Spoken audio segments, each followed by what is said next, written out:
নবীজি সাল্লাল্লাহু আলাইহি ওয়াসাল্লাম যেই গাধার পিঠে চড়তেন, নবী পাকের ইন্তেকালের পরে ওই গাধা নিজে নিজে কূপের মধ্যে পড়ে নিজের জীবন দিয়ে দিয়েছে।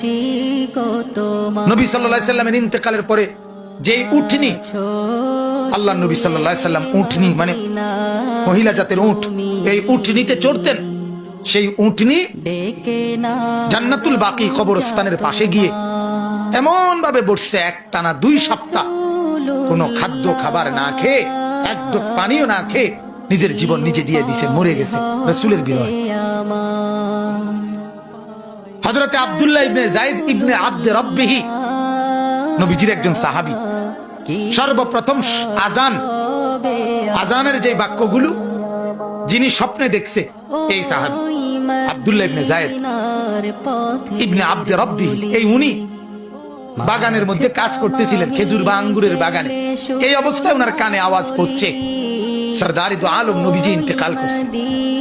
এই কথাটা ওনার কানে আওয়াজ পড়ছে, শুনছে আর কি নবীজি কি হয়েছে, ইন্তেকাল।